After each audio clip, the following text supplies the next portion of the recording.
قرآن بنی اسرائیل کی پوری تاریخ بیان کر رہا ہے اور یہ کہہ کر بیان کر رہا ہے کہ اللہ نے تم سے پہلے ان کو سب عالم پر فضیلت دی تھی، اور اس کے بعد یہ اعلان کر رہا ہے کہ اب کنتم خیر امۃ اخرجت للناس تأمرون بالمعروف وتنہون عن المنکر وتؤمنون باللہ۔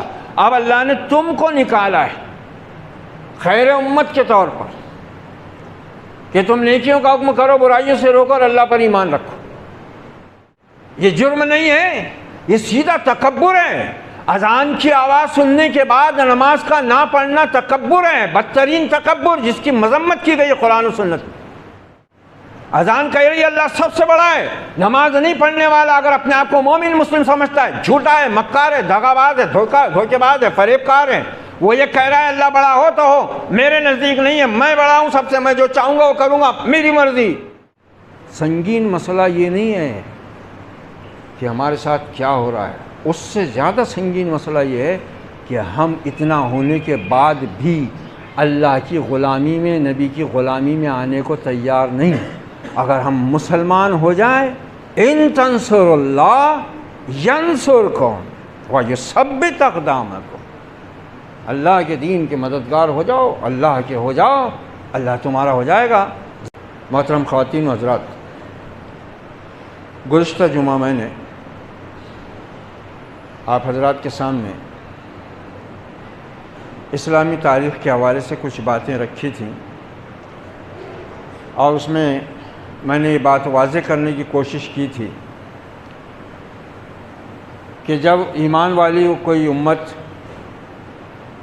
اللہ کی کتاب کو، رسول کی سنت کو پس پش ڈال دیتی ہے تو پھر دھیرے دھیرے ان کے اندر مختلف قسم کی گمراہیاں، بدعات اور خرافات جنم لینے لگتے ہیں، اور اللہ تعالیٰ پھر اپنے کچھ بندوں کے ذریعے اس کی اصلاح کا کام لیتا ہے، اپنی طرف سے کچھ آزمائشیں ایمان والوں پر نازل کرتا ہے تاکہ وہ سنبھل جائیں۔ لیکن جب اس کے بعد بھی کوئی ایمان والی امت سنبھلتی نہیں ہے تو پھر اللہ تعالیٰ کا فیصلہ اس کے حق میں صادر ہو جاتا ہے، اور پھر ان پر ظالم مسلط کر دیے جاتے ہیں۔ یہ بات قرآن نے بھی کہی ہے، اور یہ بات احادیث میں تو نبی صلی اللہ علیہ وسلم نے بہت الگ الگ انداز میں اپنی امت کو تنبیہ کے طور پر واضح فرمائی ہے۔ اس میں سب سے اہم چیز آپ نے یہ بیان فرمائی کہ جب تم نیکیوں کا حکم کرنا اور برائیوں سے روکنا چھوڑ دو گے تو پھر اللہ تعالیٰ تم کو ایک عام عذاب میں گرفتار کر لے گا، جو نیکوں پر بھی اور بدوں پر بھی پوری طرح مسلط ہو جائے گا۔ پھر آپ نے اور بہت سی مختلف احادیث کے ذریعے یہ بات واضح فرمائی کہ تمہارے اندر جیسے جیسے زمانہ آگے بڑھے گا یہ گمراہیاں، یہ فتنے نمودار ہوں گے، اور کیوں ہوں گے اس کی وجہ آپ نے بتائی ہے، قرآن مجید نے بھی بتایا ہے، احادیث میں آپ صلی اللہ علیہ وسلم نے بھی اس کی وضاحت کی ہے تفصیل کے ساتھ۔ اور پھر ہم دیکھتے ہیں کہ یہ جو قرآن ہے اس کی سب سے پہلی اور سب سے بڑی سورہ ہے سورہ بقرہ، 40 رکوع کی صورت ہے، پہلے پارے سے شروع ہو کر تیسرے پارے کے 8ویں رکوع پر جا کر ختم ہو رہی ہے، اور یہ سب سے پہلے رکھ دی گئی ہے۔ اور ہم جب اس کو غور سے پڑھیں تو ہم دیکھیں گے کہ اس میں اسلام کے تمام تقریباً احکامات آ گئے ہیں، اوامر بھی، نواہی بھی، یعنی جن کاموں کے کرنے کا حکم دیا وہ احکام بھی، اور جن کاموں سے منع کیا ہے، روکا ہے، وہ احکام بھی اس میں آ گئے ہیں۔ پھر اس کے ساتھ ساتھ اس میں اللہ نے یہود کی تاریخ کو تفصیل سے بیان کیا ہے، اور ویسے پورے قرآن مجید کو ہم دیکھتے ہیں شاید ہی کوئی پارہ ایسا بچا ہوا ہوگا جس میں حضرت موسیٰ کا اور بنی اسرائیل کا ذکر نہ ہو، کہیں مختصر کہیں تفصیل کے ساتھ۔ اس کی وجہ کیا ہے؟ سب سے زیادہ بنی اسرائیل کا ذکر ہے قرآن میں، کیونکہ ہم سے پہلے یہی امت دنیا کی سب سے بڑی اور اللہ کی چنی ہوئی اور افضل امت تھی۔ اللہ نے اس کو تمام قوموں میں فضیلت دی تھی، ان کو چنا تھا اللہ نے۔ اب ہم کو چنا ہوا ہے، ہم چنے ہوئے ہیں، آخری نبی کی امت کے طور پر، خیر امت کے طور پر، امت محمدیہ کے طور پر، ملت اسلامیہ کے طور پر، امت مسلمہ کے طور پر، امت وسط کے طور پر۔ اب ہم کو یہ دیکھنا ہے کہ اللہ نے بنی اسرائیل، جن کو وہ اپنی کتاب میں بھی کہہ رہا ہے کہ فضلتکم علی العالمین، میں نے سارے جہان والوں پر ان کو فضیلت دی تھی، سارے جہان والوں۔ دنیا میں جتنی بھی قومیں ہیں، جتنے بھی انسان ہیں، سب اللہ ہی کے بندے ہیں، اللہ ہی کی پیدا کی ہوئی قومیں ہیں، اس لحاظ سے کوئی فرق نہیں ہے کسی میں۔ لیکن اللہ نے جس طرح انسانوں میں سے اپنی رسالت اور نبوت کے لیے خاص بندے چنے، اسی طرح اپنی دنیا کے اندر پیدا کی ہوئی قوموں میں سے اپنے کام کے لیے، اپنے دین کے لیے، اپنی عبادت کے لیے، اپنی بندگی کی طرف بلانے کے لیے، نیکی کا حکم کرنے کے لیے، برائیوں سے روکنے کے لیے خاص امت چنی۔ اب ہم کو یہ سمجھنا ہے کہ بنی اسرائیل، جن کو اللہ نے سارے عالم پر فضیلت دی تھی، ان سے اللہ نے یہ شرف، یہ مقام کیوں چھینا، اور امت محمدیہ کو، بنو اسماعیل کو یہ شرف، یہ مقام کس بنیاد پر عطا کیا۔ اب ہم جب دیکھتے ہیں قرآن مجید کو اس حیثیت سے، تو معلوم ہوتا ہے کہ یہود کے اندر جو گناہ، جو گمراہیاں، جو بدعات، جو خرافات، جو ناشکری، جو سرکشی، جو نافرمانی، اللہ کی کتاب کے ساتھ جو کھلواڑ، نبی کی سنت کے ساتھ جو کھلواڑ انہوں نے کیا، ٹھیک اسی راستے پر آج یہ امت بھی چل رہی ہے۔ اور یہ نبی نے فرمایا تھا کہ جیسے جیسے زمانہ قیامت سے قریب ہوگا، تم فتنے دیکھو گے، اور ایسے فتنے جو اندھیری رات کے ٹکڑوں کی طرح ہے، بارش کے قطروں کی مانند تم پر برسیں گے، اور حال یہ ہو جائے گا کہ تم حق کو پس پش ڈال دو گے، اپنے فضل کو، اپنے مقام کو تم بھلا دو گے، دنیا میں مگن ہو جاؤ گے۔ دنیا پرستی خدا پرستی کی جگہ لے لے گی، رسول کی سنتوں کی جگہ تم اپنے من چاہے طریقے، اپنے برادریوں کے طریقے کو اپنی زندگی کا لاہ عمل بنا لو گے۔ عورتیں سرکش ہو جائیں گی، نوجوان بگڑ جائیں گے، تم نیکیوں کا حکم کرنا چھوڑ دو گے، برائیوں سے روکنا چھوڑ دو گے۔ اس سے بھی بدتر یہ حالت ہوگی کہ تم نیکی کو برائی اور برائی کو نیکی سمجھنا شروع کر دو گے۔ یہ ساری چیزیں آپ نے بیان کر دی ہوئی ہیں، یہ سب واضح ہو گیا ہوا ہے۔ یعنی یہ مقام آ جائے گا کہ وہ امت جس کو خیر امت اس لیے بنایا گیا ہے کہ وہ نیکیوں کا حکم کرے، برائیوں سے روکے، وہ نیکی کو برائی، برائی کو نیکی سمجھنے لگ جائے گی۔ اور پھر اس سے ایک قدم اور آگے آپ نے فرمایا، جب صحابہ اکرام نے تعجب سے پوچھا اوقائن ذالک یا رسول اللہ، اے اللہ کے رسول ایسا بھی ہونے والا ہے؟ ہم امت مسلمہ کے افراد، ہم مسلمان، ہم مومن، ہم نیکیوں کو برائی یا برائی کو نیکی سمجھنے لگ جائیں گے؟ کہا نہیں، اس سے آگے ہوگا، تم برائیوں کا حکم کرنے والے، نیکیوں سے روکنے والے بن جاؤ گے۔ صحابہ اکرام کے لیے بہت تعجب خیز بات تھی، ناممکن بات تھی نا، وہ صحابہ اکرام، ان کے لیے بہت ناممکن بات تھی کہ ایسا کیسے ہو سکتا ہے؟ ہم مومن، ہم مسلم، ہم کتاب اللہ کے حامل، ہم محمد الرسول اللہ کے طریق پر چلنے والے، ہم نیکیوں سے روکنے والے، برائیوں کا حکم کرنے والے بن جائیں گے؟ آپ نے فرمایا کہ اس سے بھی ابتر حالت ہو جائے گی، اور ایسے میں پھر یہ ہوگا کہ اللہ تعالیٰ علماء کے ذریعے اصلاح کرنا بھی چاہے گا، لیکن علماء تمہارے اس قدر سرگرداں، حیران و پریشان ہو چکے ہوں گے کہ خود ان کی سمجھ سے باہر معاملات ہو چکے ہوں گے۔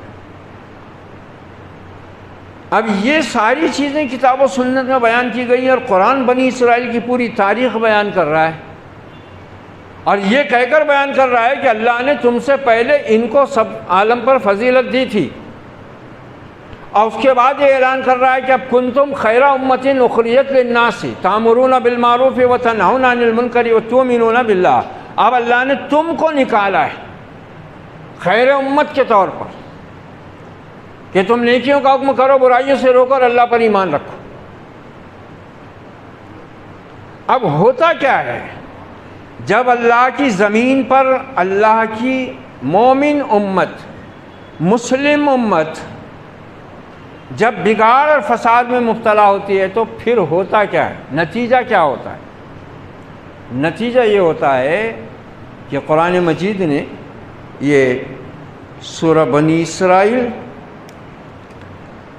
اللہ تعالیٰ کہہ رہا ہے وَقَضَيْنَا إِلَىٰ بَنِي إِسْرَائِيلَ فِي الْكِتَابِ لَتُفْسِدُنَّ فِي الْأَرْضِ مَرَّتَيْنِ وَلَتَعْلُنَّ عُلُوًّا كَبِيرًا، اور ہم نے صاف سنا دیا تھا کہ بنی اسرائیل کو کتاب میں کہ تم زمین میں 2 مرتبہ بگاڑ اور فساد برپا کرو گے، بڑا بگاڑ، عام فساد۔ اللہ نے قرآن کے نزول سے پہلے یہ بتا دیا تھا تورات میں کہ تم اللہ کی زمین پر 2 مرتبہ بہت بڑا فساد برپا کرو گے، وَلَتَعْلُنَّ عُلُوًّا كَبِيرًا، اور سرکشی میں تم حد سے آگے نکل جاؤ گے۔ حالانکہ کون سی امت ہے یہ بنی اسرائیل ہے، اولاد یعقوب، آل یعقوب، نبیوں کی اولاد۔ ان پر سب سے بڑا فضل اللہ کا کیا ہے کہ دنیا میں اتنے نبی اور رسول کسی قوم اور امت میں نہیں آئے جتنے بنی اسرائیل میں آئے۔ دنیا میں اللہ نے ان کے علاوہ کسی اور امت کو اپنے اتنے کرشمے نہیں دکھائے جتنے ان کو دکھائے۔ دنیا میں اللہ نے کسی اور امت کو اس قدر سرکشی اور نافرمانی کے باوجود اپنی عفو و درگزر سے نہیں نوازا۔ اس لیے ان پر پھر جب قہر ٹوٹا نا تو وہ بھی ایسا ٹوٹا کہ پھر دنیا میں کبھی کسی قوم پر ایسا قہر نہ ٹوٹا نہ آئندہ ٹوٹے گا۔ اور بنی اسرائیل میں یہود و نصارہ، عیسائی دونوں شامل ہیں، لیکن یہ جو یہاں ذکر ہو رہا ہے اس میں اہل علم کی تشریح کے مطابق یہود زیادہ مخاطب ہیں، کیونکہ نصارہ تو انجیل کے بعد حضرت عیسیٰ کی امت میں ہے۔ یہ حضرت موسیٰ کا ذکر، بنی اسرائیل جب کہا جاتا ہے عام طور سے تو اس سے مراد یہی لوگ ہوتے ہیں، اکثر کہیں کہیں دونوں بھی مخاطب ہوتے ہیں۔ تو اللہ نے ان کو تورات میں بھی یہ کہا تھا کہ تم زمین میں 2 بار بہت بڑا فساد برپا کرو گے۔ فَإِذَا جَاءَ وَعْدُ أُولَاهُمَا بَعَثْنَا عَلَيْكُمْ عِبَادًا لَنَا أُولِي بَأْسٍ شَدِيدٍ فَجَاسُوا خِلَالَ الدِّيَارِ۔ یہ آج جو چل رہا ہے نا ہمارے ملک میں اور پوری دنیا میں اس امت کے ساتھ، اور ہم نے چیخ پکار مچائی ہوئی ہے۔ چیخ پکار کے بجائے ہم سمجھیں اس چیز کو کہ ایسا پہلے بھی ہوا ہے، یہ قانون قدرت ہے، یہ قانون الہی ہے۔ اس کی زمین پر جب فساد بہت بڑھ جاتا ہے، ظہر الفساد فی البر والبحر بما کسبت ایدی الناس، لوگوں کے اپنے اعمال کی وجہ سے خشکی اور تری میں بگاڑ پیدا ہو جاتا ہے، فساد رونما ہو جاتا ہے۔ اور اس کی وجہ کیا ہوتی ہے؟ اس کی سب سے بڑی وجہ ہوتی ہے اہل ایمان کا بگاڑ میں مبتلا ہونا، اہل ایمان کا اللہ کی عبادت سے منہ موڑ کر زندگی گزارنا، اہل ایمان کا رسول اللہ کے طریقے کو چھوڑ کر من چاہے من مانے طریقوں کو اختیار کرنا، اس وقت ایسا ہوتا ہے۔ ورنہ وہ رب جس نے یونس علیہ السلام کو مچھلی کے پیٹ میں زندہ رکھا، وہ رب جس نے نوح علیہ السلام کی کشتی کو صحرا میں چلایا پانی نکال کر زمین سے اور آسمان سے، وہ رب جس نے یوسف کو اندھے کنویں سے نکال کر مصر میں پہنچایا، مصر میں پہنچا کر جیل بھجوایا، جیل سے نکال کر مصر کے تخت پر بٹھایا، وہ رب جس نے محمد الرسول اللہ صلی اللہ علیہ وسلم کو غار ثور میں جبکہ واضح تھا آپ کا اور آپ کے یار غار کا نظر آ جانا، حفاظت کی، اور بحفاظت ہجرت کر کے مدینہ پہنچایا. اور اب جس نے 313 بے سر و سامان بیمار مجاہدین کو 1000 کے لشکر جرار پر اتنی شاندار فتح عطا کی کہ دنیا آج تک اس کے نتائج نکالنے میں ناکام ہے، حیران ہے، سرگرداں ہے. بڑے بڑے دانشوروں جرنیلوں کے سمجھ میں نہیں آتا ہے کہ یہ ہوا کیسے. وہ تو ہر چیز پہ قادر ہے، جب چاہے جو چاہے کرشمہ دکھا دے. وہ جس کو چاہے حکومت عطا کر دے، جس کو چاہے حکومت سے معزول کر دے. قل اللہم مالک الملک تؤتی الملک من تشاء وتنزع الملک ممن تشاء. کہو اے نبی صلی اللہ علیہ وسلم، اے اللہ سلطنت کے مالک، زمین و آسمان کے مالک، بادشاہت کے مالک، تو جسے چاہے اپنا ملک عطا کرے اور جس سے چاہے چھین لے. یہ تو ایمان ہے ہمارا. پھر اللہ کی زمین پر اللہ فرعون کو، شداد کو، نمرود کو، ظالموں کو کیوں حکومتیں عطا کرتا ہے؟ کیوں ان کو طاقت اور قوت دیتا ہے؟ کس لیے؟ جب وہ ایمان والوں کا رب ہے، ایمان والوں کو پسند کرتا ہے، نیکوکاروں کو پسند کرتا ہے، شکر گزاروں کو پسند کرتا ہے، تو پھر ایمان والوں پر یہ ظلم توڑنے والے حکمراں کیسے بن جاتے؟ کیسے بن جاتے؟ اللہ واضح کر رہا ہے یہ بھی میرا قانون ہے، یہ بھی میرا قانون ہے. جب تم کو سورہ توبہ میں کتنا واضح فرمایا نا اللہ نے، صاف بات ہے. قل ان کنتم آباؤکم و ابناؤکم و اخوانکم و ازواجکم و عشیرتکم و اموال اقترفتموها و مساکن ترضونها احب الیکم من اللہ و رسولہ فتربصوا حتی یاتی اللہ بامرہ واللہ لا یہدی القوم الفاسقین. کہ ایمان والو، جس وقت تم کو اللہ، اس کے رسول اور اللہ کے دین میں جد و جہد کرنے سے زیادہ تمہارے خاندان، تمہارے باپ، تمہارے بھائی، تمہاری بیویاں، تمہاری اولادیں، تمہارے مال جو تم نے کمائے، تمہاری کھیتیاں، تمہاری جائیدادیں، تمہاری کوٹھیاں، تمہارے بنگلے، تمہارے بینک بیلنس، یہ چیزیں جب تم کو ان تینوں سے عزیز ہو جائیں تو پھر اللہ کے فیصلے کا، اللہ کے حکم کا انتظار کرنا. اور یاد رکھو اللہ ایسے مجرموں کو ہدایت نہیں دیا کرتا. کوئی چیز ڈھکی چھپی نہیں، واضح ایک دم صاف صاف الفاظ میں معمولی عقل رکھنے والا انسان بھی سمجھ سکتا ہے. کیا یہ حقیقت نہیں ہے؟ یہ دنیا جتنے اموال یہاں اللہ تعالیٰ نے گنائے ہیں، یہ سب آج ہم کو اللہ سے، اس کے رسول سے، اس کے دین سے زیادہ پیارے نہیں ہو گئے ہوئے؟ مسجد خالی کی خالی کیوں رہ رہی ہے؟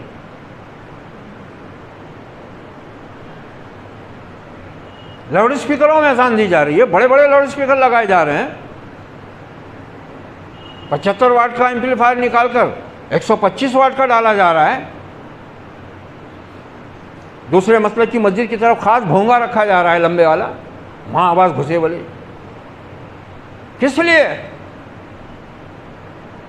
وہاں صرف مینار پر اذان آدمی دیتا تھا بغیر مائک کے، اور مسجدیں بھر جاتی تھی، جگہ کافی نہ ہوتی تھی لوگوں کو. 5 وقت کی نماز میں سال بھر یہاں تماشا دیکھتی ہے دنیا، عید کو، جمعہ کو، بس. کیوں؟ یہ جرم نہیں ہے، یہ سیدھا تکبر ہے. اذان کی آواز سننے کے بعد نماز کا نہ پڑھنا تکبر ہے، بدترین تکبر، جس کی مذمت کی گئی قرآن و سنت میں. اذان کہہ رہی ہے اللہ سب سے بڑا ہے. نماز نہیں پڑھنے والا اگر اپنے آپ کو مومن مسلم سمجھتا ہے، جھوٹا ہے، مکار ہے، دھاگہ باز ہے، دھوکے باز ہے، فریب کار ہے. وہ یہ کہہ رہا ہے اللہ بڑا ہو تو ہو، میرے نزدیک نہیں ہے، میں بڑا ہوں سب سے، میں جو چاہوں گا وہ کروں گا، میری مرضی. تکبر، یہ علوًا کبیرہ، یہی تو ہے علوًا کبیرہ، بڑی سرکشی، جس کے بارے میں فرما دیا تھا نبی صلی اللہ علیہ وسلم نے، اس کی حفاظت دین کی حفاظت، اس کی خرابی دین کی خرابی.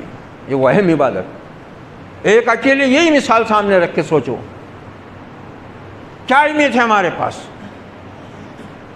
اور وہاں صورتحال یہ تھی کہ آ گیا عین لڑائی میں اگر وقت نماز، عین لڑائی میں آ گیا، عین لڑائی میں اگر وقت نماز، قبلہ رخ ہو کہ زمین بوس ہوئی قوم حجاز، حکم تھا کہ لڑائی کے دوران اگر نماز کا وقت آ جائے، آدھے لوگ مورچہ سنبھالیں، آدھے نماز ادا کریں، وہ نماز ادا کر کے مورچہ سنبھالے جا کر نماز ادا کریں۔ وہاں بھی گنجائش نہیں رکھی، تھوڑی فرصت نہیں دیا کہ کم سے کم جنگ کا موقع ہے، زندگی اور موت کا کھیل ہو رہا ہے، پڑھ لیں گے بعد میں نماز۔ یہاں تو اے سی میں بیٹھا ہوا ہے، کولر میں بیٹھا ہوا ہے، پنکھوں میں بیٹھا ہوا ہے اور کہہ رہا ہے کہ بڑھاپے میں پڑھ لیں گے۔ وہاں تو لڑائی میں یہ حکم ہے۔ سوچیں نا ہم ذرا، یہ ایسے ہی نہیں ہو رہا ہے، ہمیں ایسی ہی چن کے گولیاں نہیں ماری جا رہی، یہ بتا رہے ہیں قرآن۔ جب اللہ کی زمین پر ایمان والے بگڑتے ہیں تو پھر اللہ ظالموں کو چھوٹ دیتا ہے۔ کیا فرمایا اللہ نے بنی اسرائیل سے؟ اللہ کی چہیتی قوم، اللہ کے نبیوں کی اولاد، فضلتکم علی العالمین، بار بار سورہ بقرہ میں ان کو یاد دلایا۔ ان کو کیا فرمایا کہ پھر جب ہمارا پہلا وعدہ آیا تو ہم نے تم پر بھیجے اپنے بندے لڑائی والے، باسن شدید، سخت جنگجو بندے بھیجے۔ یہ حضرت عیسیٰ علیہ السلام سے تقریباً 5-6 صدی پہلے کی بات ہے۔ بخت نصر نے ان کی اینٹ سے اینٹ بجائی، یہودیوں کی، قتل عام کر دیا ان کو۔ حالانکہ اللہ کی خصوصی نظر عنایت تھی ان پر ایک وقت۔ اس کے بعد پھر ان کے ہوش ٹھکانے آئے جب پوری طرح یہ برباد ہو گئے۔ فجاسو خلال الدیار، وہ پھیل پڑے ملکوں میں اور انہوں نے ان کو تہس نہس کر دیا یہودیوں۔ وہ کانا وعدہ مفعولا، اور یہ اللہ کا وعدہ تھا، پورا ہونا ہی تھا، ہوا۔ ثم رددنا لکم الکرۃ علیہم، پھر ہم نے پھیر دی تمہاری باری، تمہارے دن پھیر دیے، تمہاری قسمت پھیر دی، اور پھر ہم نے قوت دی تم کو باموالہم و بنین، مالوں اور بیٹوں کے ساتھ، وجعلناکم اکثر نفیرا، اور ہم نے طاقت، قوت اور لشکر کے اعتبار سے تمہیں بہت زیادہ کیا۔ دیکھو یہ سب اللہ کے کام ہے نا۔ بخت نصر نے ان کے مال لوٹ لیے، ان کی اولادوں کو قتل کر دیا، ہزاروں کو لاکھوں کو اپنا قیدی بنا کر غلام بنا لیا، ذلت و رسوائی کی زندگی میں ڈھکیل دیا انہوں نے، عورتوں کی عزتیں غارت ہو گئی، اموال تباہ ہو گئے، ملک سے در بدر کر دیے گئے۔ اللہ نے کہا کہ پھر جب تمہارے ہوش ٹھکانے آئے، تم پلٹے اپنے رب کی طرف، تو پھر اللہ نے تم پر احسان کیا، پھر تمہیں مال اور اسباب اولاد سے اور طاقت و قوت سے نوازا۔ ان احسنتم احسنتم لانفسکم، تم نیکی اگر کرو تو یہ اللہ کے لیے تھوڑی نا کوئی فائدے کی چیز ہے، یہ تو تمہارے ہی لیے ہے، لانفسکم، تمہارے واسطے ہی ہے۔ جتنے اللہ کے شکر گزار بنو گے، وعدہ ہے اس کا، لئن شکرتم لازیدنکم، جتنے شکر گزار بنتے جاؤ گے رب اپنی نعمتوں کو تم پر کھولتا چلا جائے گا، برساتا چلا جائے گا، وعدہ ہے۔ فاذکرونی اذکرکم واشکروا لی ولا تکفرون، جتنا مجھ کو یاد رکھو گے اتنا میں تمہیں یاد رکھوں گا، شکر گزار رہو، نا شکرے نہ بنو۔ کیا حال ہے آج بحیثیت مجموعی امت کا؟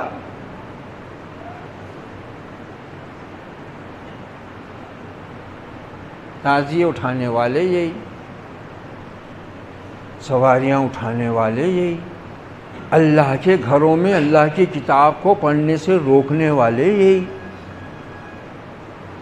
اہل ایمان کے لیے اہل باطل پرستوں کے ساتھ مخبری کر کے دنیا کا فائدہ سمیٹنے والے یہی۔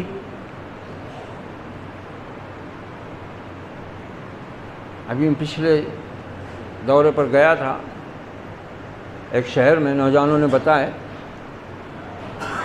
یہ امت اخلاقی اعتبار سے کتنی گر چکی ہے، اور یہ مسلکی اور جماعتی تعصبات نے اس کا کیسا کھانا خراب کیا ہوا ہے، غیروں کے سامنے نظر اٹھانے کے قابل نہیں چھوڑا ہم۔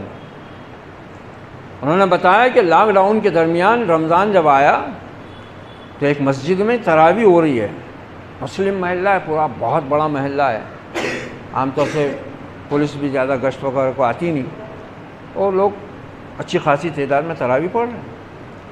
اب وہ جس مسلک کی مسجد تھی اس کے مخالف مسلک اور جماعت والے ایک ینگسٹر نے، ینگ آدمی نے اس کا ویڈیو بنایا، لوگوں کا، تراویح پڑھنے والے لوگوں کا ویڈیو بنایا، اور وہ ویڈیو لے کر سیدھا تھانے میں گیا، تھانے میں گیا۔ پولیس نظر انداز کر رہی ہے، عبادت کا مہینہ ہے، یہ تھانے میں گیا، یہ امتی، یہ کلمہ کو، اور اس سے بھیانک معاملہ یہ ہے اس نے جا کر جب تھانے میں انسپکٹر کو وہ ویڈیو دکھایا تو انسپکٹر نے پوچھا کہ کیا ہے؟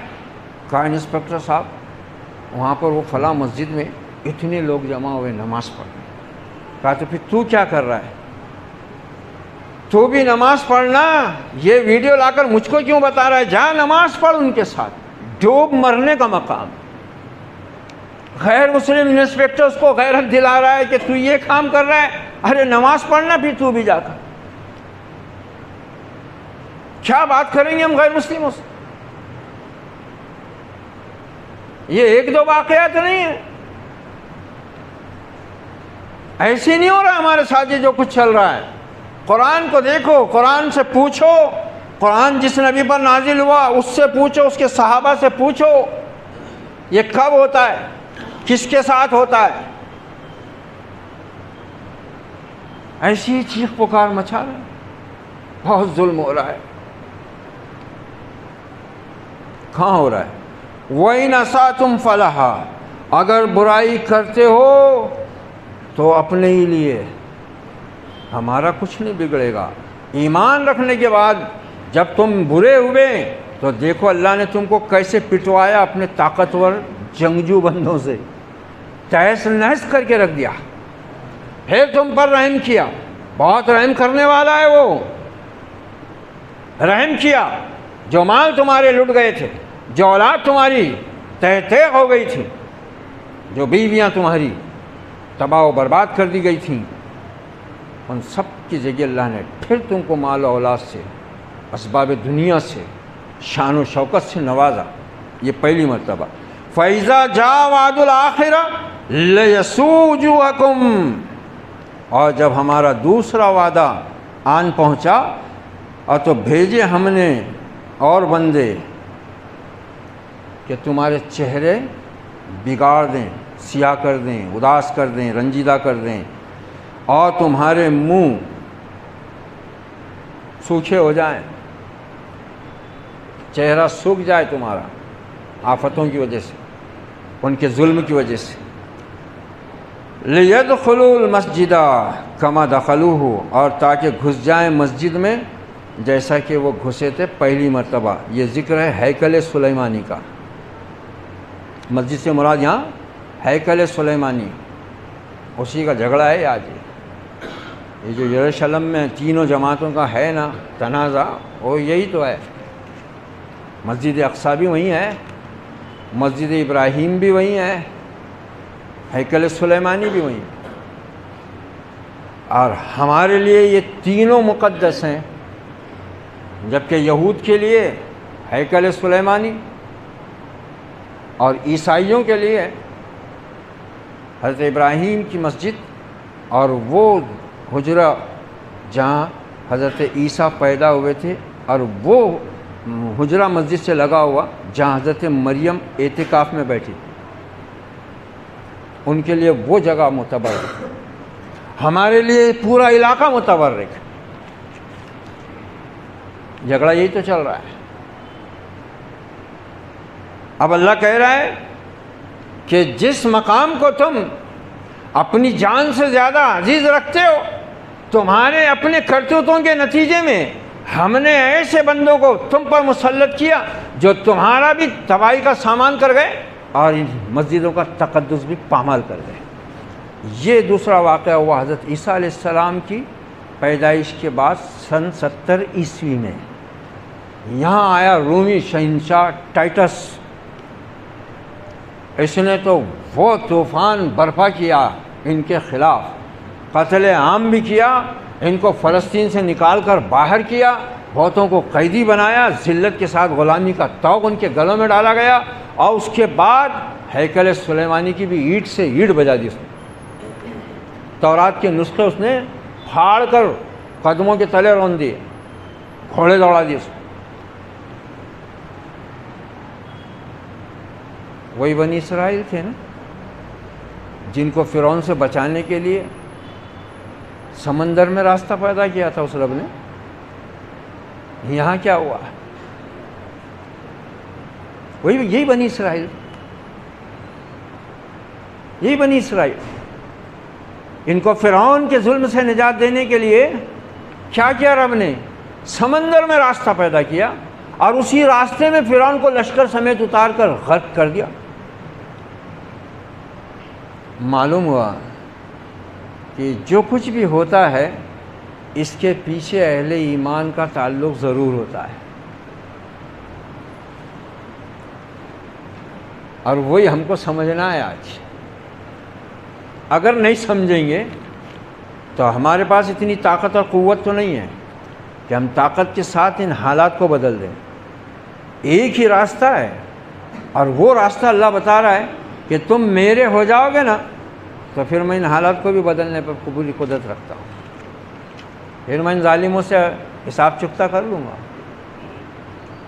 اب ہماری حالت یہ ہے کہ بنی اسرائیل کی طرح ہم مجرم اور گناہگار بنے ہوئے ہیں اور صرف دعا مانگ رہے ہیں کہ فانصرنا علی القوم الکافرین، کافروں کے مقابلے میں ہماری مدد فرما. نہیں ہوتی. یہ بنی اسرائیل تھے، اللہ کے چہیتے، نبیوں کی اولاد. ایک اور 2 بار کیسا برا حال کیا ان کو، اور پھر تیسری مرتبہ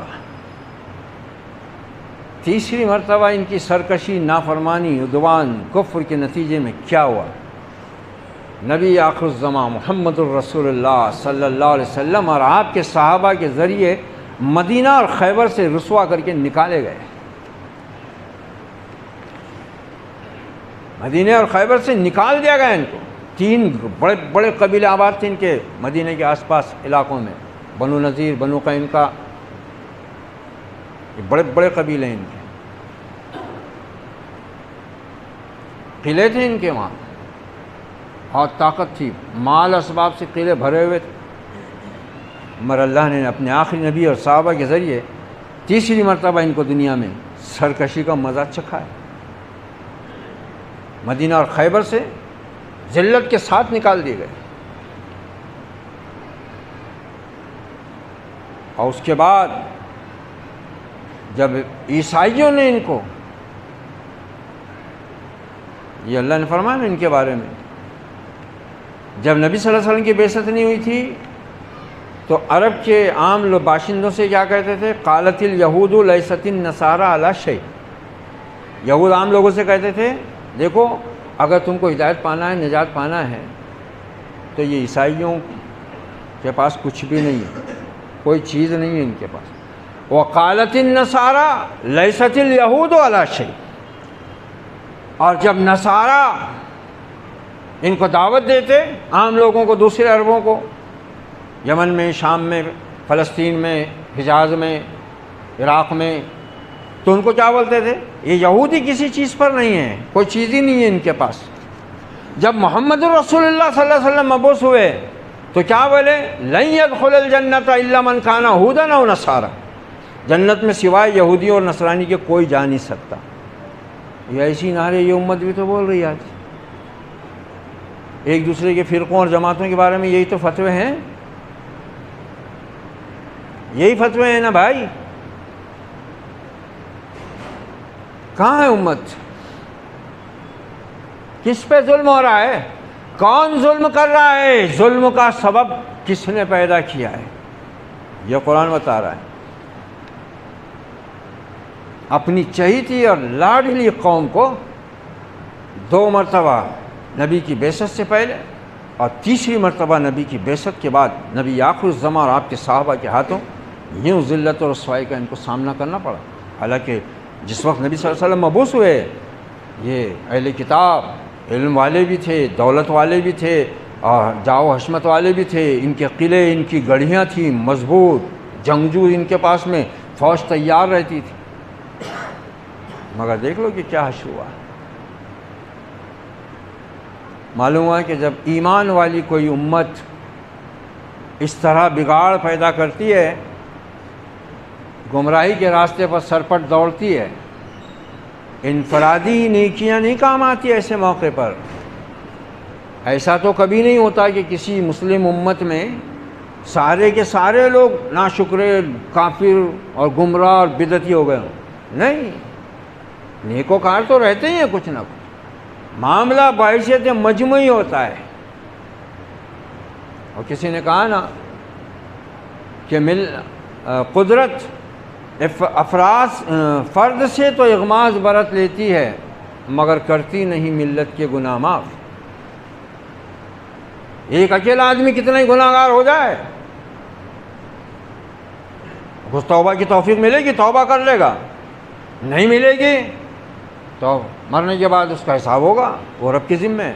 لیکن جب کوئی امت بحیثیت مجموعی گمراہی کا راستہ اختیار کرتی ہے، رب کی ناشکری کے اطوار اختیار کرتی ہے، پھر اللہ معاف نہیں کرتا، پھر تو دنیا میں بھی سزا دی جاتی ہے، اور اس کا طریقہ یہی ہوتا ہے۔ تو چیخ پکار کرنے اور دوسروں کو مورد الزام ٹھہرانے سے پہلے ہم یہ بھی تو دیکھیں کہ اللہ کی زمین پر جواب دہ امت ہے کون، کس کے پاس ہے عدل اور انصاف کا نظام، کن کے پاس ہے لوگوں کی حق کی پیاس بجھانے کا انتظام؟ ہمارے پاس، اور ہم خود پیاسے، ہم خود پیاسے۔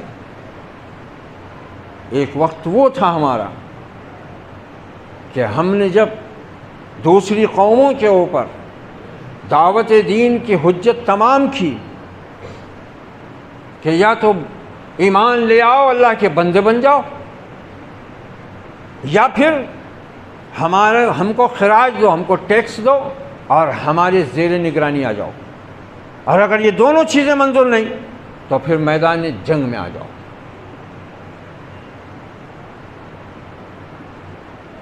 اور قوموں نے جب ان کا حال دیکھا، ان کے اخلاق دیکھے، ان کا کردار دیکھا، ان کے معاملات، ان کا لین دین، ان کا عدل و انصاف، جس میں کسی کے ساتھ کوئی خاص امتیاز نہیں، تو انہوں نے حملہ آور ہونے والوں سے کہا آپ لوگ ہمارا ملک چھوڑ کر نہ جائیں۔ آج ہم سے کہا جا رہا ہے ہمارا ملک چھوڑ دو۔ کتنا بڑا فرق ہو گیا نا، کتنا بڑا فرق ہے یہ۔ ایک وقت وہ تھا ہم پر کہ ہم جس قوم کو فتح کرتے تھے اور کسی وجہ سے ہم وہاں سے جانا چاہتے تھے تو وہ ہمارے پیر پکڑ کر کہتے تھے ہم کو چھوڑ کر نہ جا۔ یہ یہود جیسی سرکش قوم جو نبی کے زمانے میں بھی بہت کم ایمان لائے اور آج بھی بہت کم ان کا تناسب ہے، یہ اتنے سرکش ہیں، اتنے متکبر ہیں، یہ ابلیس بھی ان سے شرماتا ہے، تکبر میں، سرکشی میں، نافرمانی میں۔ مگر یہ بھی کبھی کبھی اسلام کے عدل و انصاف کے سامنے جھک گئے، حالانکہ اتنی احسان ناشناس قوم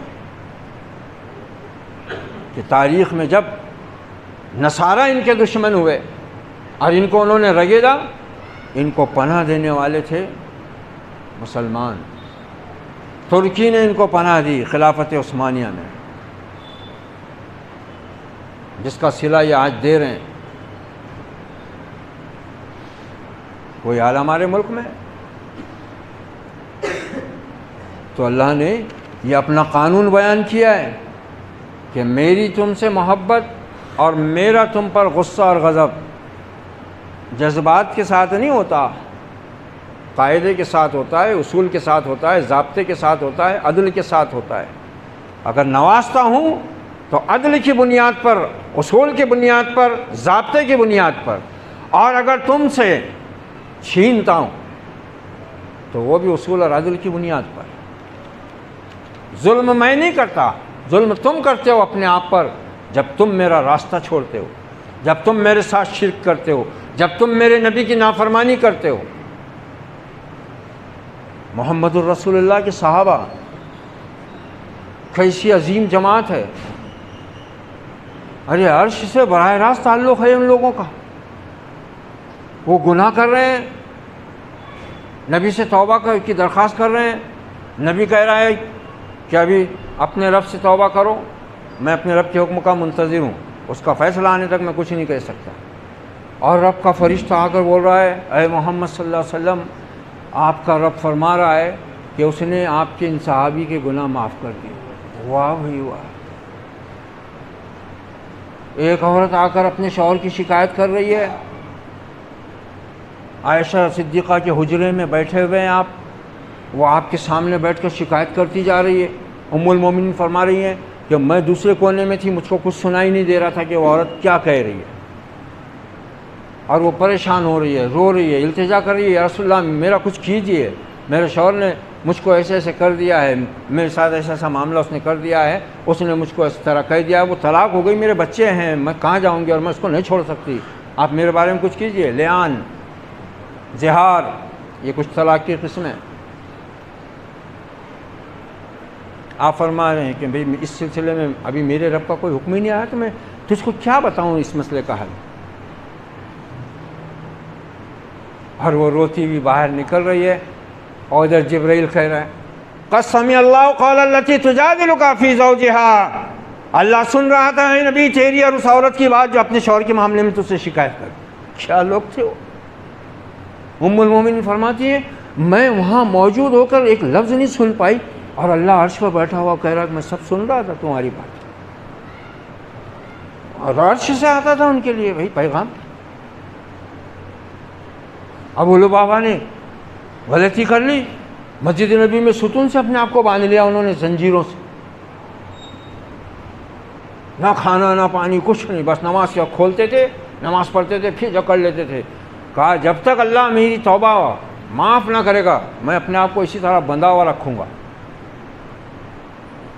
محمد الرسول اللہ مسکراتے ہوئے حجرے سے آ رہے ہیں، صحابہ نے نعرہ مارا، سمجھ گئے ہو کہ ابو لبابہ کی توبہ قبول ہونے کا پیغام آ گیا ہے۔ دوڑے ہوئے آئے، کہا ابو لبابہ مبارک ہو، رسول اللہ مسکراتے ہوئے نکل آئے ہیں حجرے سے، تمہاری توبہ شاید قبول ہو گئی، کہا تمہاری زنجیریں کھول دے۔ کہا نہیں، یہ زنجیریں تو محمد الرسول اللہ کے ہاتھ سے ہی کھلیں گی، تبھی ابو لبابہ آزاد ہوگا۔ 3 مخلص صحابی تبوک کے موقع پر پیچھے رہ گئے، حکم مل گیا کہ اللہ کا حکم آنے تک اپنے گھروں میں قید رہو۔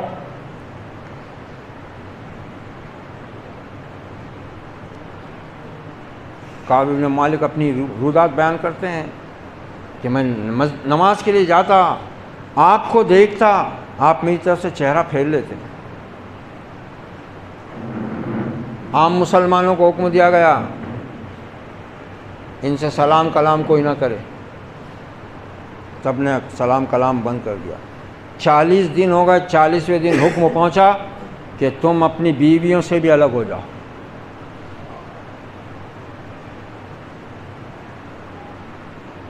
سستی میں رہ گئے تھے پیچھے، اللہ کے نیک تھے نا، محبوب بندے تھے، اللہ ان کو گندگی میں رکھنے نہیں دینا چاہتا تھا، دنیا میں صاف کر دیا اس کو۔ 50ویں دن جبرائیل پیغام لائے کہ اے محمد صلی اللہ علیہ وسلم، ان تینوں کے ساتھ اللہ کا معاملہ رحم و کرم کا ہو گیا ہے، ان کی توبہ قبول ہو گئی ہے۔ اور دوڑے ہوئے جا رہے ہیں، مسلمان ایسا بھاگ رہے ہیں ان کے گھروں کی طرف تو جیسے کیا مل گیا ان کو، حکومت سلطنت مل گئی، مبارک ہو مبارک ہو، توبہ قبول ہو گئی تمہاری۔ حضرت کعب کہتے ہیں میں اس وقت چھت پر تھا، جیسے ہی میں نے لوگوں کو اپنی طرف دوڑتے ہوئے آتے دیکھا گھر کی طرف، میں سجدے میں گر گیا، میں سمجھ گیا کہ میرے رب نے میری توبہ قبول کر لی۔ قرآن دیکھو نا، صحابہ کو دیکھو، عرش سے پیغام آتا ہے فوراً، رب اس قدر ان کی طرف متوجہ ہے، فوراً بھیج رہا ہے۔ کیسے تھے وہ لوگ؟ فرمایا اللہ تعالیٰ نے کہ پھر جب یہ دوسرا بھی ہمارا وعدہ پورا ہوا تو پھر تم نے سرکشی کی اور پھر تم کو ہم نے سزا دی۔ ٹائٹس نے پھر ان کا سارا معاملہ یہاں سے وہاں تک تہس نہس کر دیا۔ یہ صورتحال پورے قرآن مجید میں آپ کو ملے گی۔ پہلے تو سورہ بقرہ میں پوری تفصیل دے دی گئی، اس کے بعد آخر تک چلے آئیے آپ 30ویں پارے تک، مختصر تفصیل سے الگ الگ انداز میں قانون قدرت بیان کر دیا اللہ نے۔ میرے نبی سب سے مجھ کو محبوب، عزیز، ساری مخلوق میں سب سے زیادہ پیارے، ان کی اولاد مجھ کو محبوب، لیکن ان کی محبوبیت اصول اور عدل کے ساتھ۔ وہی سبق ابراہیم خلیل اللہ نے دیا اور وہی اللہ نے ان کو حکم دیا۔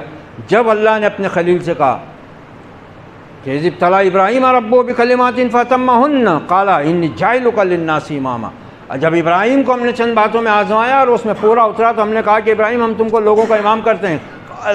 قال ومن ذریتی، اے میرے رب میری اولاد بھی رہے گی نا امام لوگوں کی۔ قال لا ینال عہد الظالمین، ابراہیم ظالموں سے عہد نہیں رہتا میرا کوئی۔ سب کچھ صاف ہے، ہماری تاریخ نہیں 1400 سال کی، ہم سے پہلے کی اس عظیم امت کی تاریخ بھی قرآن نے واضح کر دی ہے، کیسے پٹوایا اللہ نے ان کو۔ سنگین مسئلہ یہ نہیں ہے کہ ہمارے ساتھ کیا ہو رہا ہے، اس سے زیادہ سنگین مسئلہ یہ ہے کہ ہم اتنا ہونے کے بعد بھی اللہ کی غلامی میں، نبی کی غلامی میں آنے کو تیار نہیں۔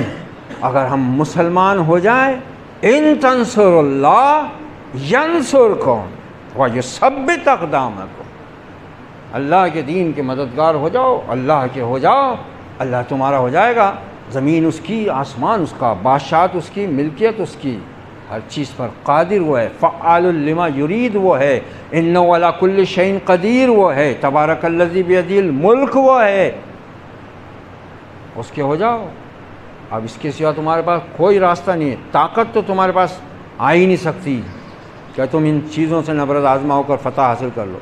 ایک ہی راستہ ہے، اللہ کے غلام بن جاؤ، اللہ تم کو ظالموں سے نجات بھی دے گا اور تمہارا غلام بنا دے گا۔ یہ کیا ہے اس نے، پچھلی امت کی تاریخ بھی گواہ ہے، تمہاری تاریخ بھی گواہ ہے۔ اب ہمارا فیصلہ ہے کہ ہم کیا کرنا چاہتے ہیں، ہم کیا کرنا چاہتے ہیں، یہ ہم فیصلہ کریں۔ اب بھی وقت ہے، وقت ہے، ابھی سنبھلیں ہم،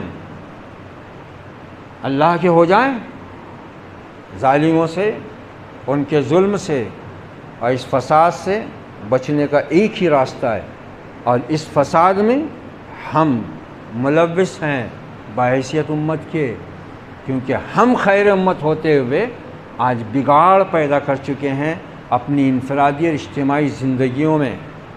اللہ ہمیں جگا رہا ہے۔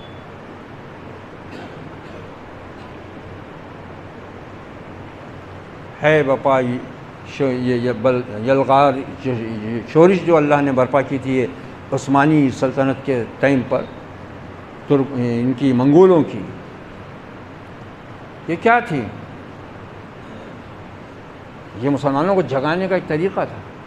مسلمان کو مسلمان کر دیا طوفان مغرب نے، چلا تم آئے دریا ہی سے گوہر کی سیرابی۔ یہ آزمائشیں ہیں، یہ امتحان ہیں، ان سے سرخرو ہونا ہے تو مسلم بن جاؤ۔ اذ قال لہ ربہ اسلم، جب ابراہیم سے ان کے رب نے کہا اسلم، مسلم ہو جا، فرما بردار ہو جا، قال اسلمت لرب العالمین، کہاں میں فرما بردار ہوا سارے جہانوں کے رب کا. پھر آگ بھی ٹھنڈی ہوئی، بیٹا موت کی وادی میں چھوڑا گیا دودھ پینے کے عالم میں، بچا لیا گیا. زمزم جیسی نعمت عطا ہوئی دنیا والوں کو اس کی صدقے میں. پھر بیٹا بڑا ہوا، اس کو قربان کرنے کا حکم ملا، قربان کرنے کو لٹا دیے، قربان بھی نہیں ہونے دیا، اس کی جگہ مینڈا بھی بھیج دیا اور اجر بھی پورا دے دیا.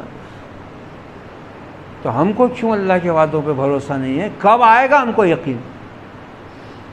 ہم کب اپنے آپ کو اللہ کی غلامی میں دیں گے؟ کب غلام بنیں گے ہم اللہ کے؟ اور اس کی شرط وہی ہے، انتم الاعلون ان کنتم مومنین. یہی تو ہے، مومن اگر ہو سر بلندی بھی تمہاری بھی، دنیا کی بھی آخرت کی. تو ہم یہ واٹس ایپ، فیس بک، ان کے چکروں میں کدھر کدھر بہک رہے ہیں. ہم اللہ کی کتاب کی طرف آؤ، اس سے پوچھو کہ ہم اللہ کے ہیں، محمد الرسول اللہ کے امتی ہیں، آخرت کو ماننے والے ہیں، قیامت کا یقین رکھنے والے ہیں، تو پھر ہم پر ظالم مسلط کیوں ہیں اور ہماری دعائیں قبولیت سے کیوں محروم ہیں؟ سال بھر لاکھوں ایمان والے، سبھی تو گناہ گار نہیں ہوں گے نا، ان میں کچھ تو ہوں گے اللہ کے نیک متقی پرہیزگار بندے، مستجاب الدعوات. لاکھوں لوگ سال بھر رمضان جیسے مہینے میں، حج کے مہینے میں کعبۃ اللہ کے پردے کو پکڑ پکڑ کر دعائیں مانگ رہے ہیں، کہیں اثر نہیں کسی دعا کا. کیوں نہیں ہے؟ وہ لوگ پہاڑوں میں، دریاؤں میں، صحراؤں میں ہاتھ اٹھاتے تھے، ہاتھ چہرے سے نیچے آنے کے پہلے دعا عرش پر پہنچ بھی جاتی تھی، قبولیت کا درجہ لے کر پلٹ بھی آتی تھی. اور آج لاکھوں مسلمان، کروڑوں مسلمان اس کے گھر میں جا جا کر دیوانہ وار طواف کر کر کے، ملتزم کو چمٹ چمٹ کر، مگر کہاں ہے دعا؟ کیوں اثر نہیں ہوتا بھائی؟ اس پر ہونے والا ظلم کم بھی نہیں ہوتا، ختم ہونا تو دور کی بات ہے، اور ظلم کرنے والے ظالم دن رات دندنا رہے ہیں.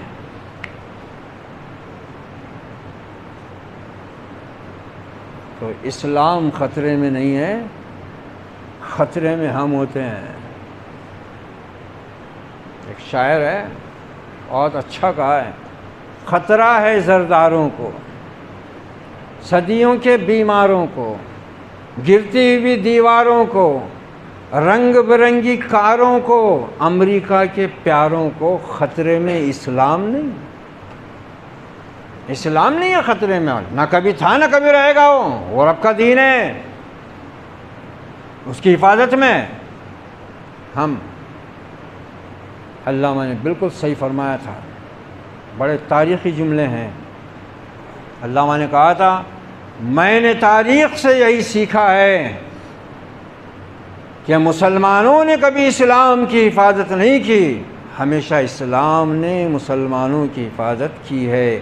یا ایھا الذین آمنوا ادخلوا فی السلم کافۃ ولا تتبعوا خطوات الشیطان انہ لکم عدو مبین. ایمان والو، پورے کے پورے اسلام میں داخل ہو جاؤ، رب کے مسلم ہو جاؤ، پھر دیکھو کہ تمہارا معاملہ اللہ کی بارگاہ میں کس طرح بدلتا ہے. اللہ رب العزت سے دعا ہے کہ اللہ ہم کو ان حالات میں اپنی کتاب کی روشنی میں، اپنے نبی کی سیرت کی روشنی میں، اپنے معزز نیک متقی محسن پرہیزگار بندوں کی سیرت کی روشنی میں اپنی انفرادی اجتماعی زندگیوں کا جائزہ لینے، اپنا احتساب کرنے، اپنی غفلت، اپنی جہالت سے باز آنے کی ہمیں توفیق عطا فرمائے. ہمیں اپنی رسی کو مضبوطی سے تھامنے کی ہمت اور توفیق سے ہمکنار کرے. ہمیں اپنے نبی آخر الزمان صلی اللہ علیہ وسلم کے راستے پر حق الیقین، عین الیقین کے ساتھ چلنے کی جرأت اور ہمت عطا فرمائے. اقول قولی ھذا واستغفر اللہ لی ولکم ولسائر المسلمین فاستغفروہ انہ هو التواب الرحیم ورب کریم. وصلی اللہ علی النبی وعلی آلہ واصحابہ اجمعین والعاقبۃ للمتقین. والسلام علیکم ورحمۃ اللہ وبرکاتہ.